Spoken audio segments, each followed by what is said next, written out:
Welcome to Abu vlogs. இன்றைக்கி நம்ம customer place கிளம்பிட்டோம். மாதாவரத்துலேருந்து கார் எடுத்துகிட்டு போய் மவுண்ட் ரோட்டில் கஸ்டமரை பிக்கப் பண்ணோம். மேனுவல் கீ சிஸ்டம் தான், i10 பெட்ரோல் இன்ஜினு. டியூட்டியை ஸ்டார்ட் பண்ணிட்டோம். அவள் தான் சின்ன சந்துலேருந்து அப்படியே போயிட்டுருக்காங்க மவுண்ட் ரோடுக்கு. அங்கேருந்து எங்கே போகணுன்னு கஸ்டமர் தான் சொல்லுவாங்க. கஸ்டமரை பிக்கப் பண்ண மவுண்ட் ரோடு வந்தாச்சு. கஸ்டமரையும் கூட்டிக்கிட்டு வண்டிக்கு பெட்ரோலும் போட்டு நம்ம இங்கேருந்து காஞ்சிபுரம் இங்கே பக்கத்தில் இருக்க எல்என்டி கம்பெனிக்கு போயிட்டுருக்கோங்க. போரூர் வழியாக அப்படியே போய் நான் மதுரை வயல் பைபாஸை பிடிச்சிட்டேன். பார்த்தீங்கன்னா இவிபியே ஃபுல்லாக மாறிடுச்சு. அப்புறம் அவங்க பக்கத்தில் இருக்க ஒரு பாண்டியன் ஹோட்டலுக்கு போயிருந்தேங்க. செம்ம க்ரௌடுங்க, செம்மையாக இருந்துச்சு. நான் நான்வெஜ் மீல்ஸ் தான் ஆர்டர் பண்ணியிருந்தேன், 3 வகையான குழம்போட.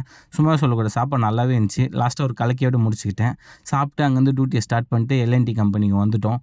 உள்ளே பார்த்தா பெரிய பெரிய க்ரெயின் வச்சு வேலை செஞ்சுருந்தாங்க. நான் அப்படியே இடத்தெல்லாம் நல்லா சுற்றி பார்த்துட்டு இருந்தேன். அதுக்குள்ளே கஸ்டமர் வேலையை முடிச்சுட்டு வந்துட்டாங்க. அங்கேருந்து கிளம்பிட்டோம்.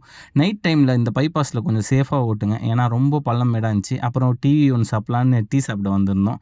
டீயை குடிச்சிட்டு திருப்பி அங்கேருந்து கஸ்டமரை கூட்டிகிட்டு வந்துட்டேன் கஸ்டமர் ப்ளேஸுக்கு. அப்புறம் வண்டியை கரெக்டாக இந்த குறுகல் சந்தில் ட்ராப் பண்ணிவிட்டு டியூட்டியை முடிச்சுட்டு கிளம்பிட்டேன். தேங்க்யூ. பிடிச்சிருந்தா ஒரு சப்ஸ்கிரைப் பண்ணுங்கள்.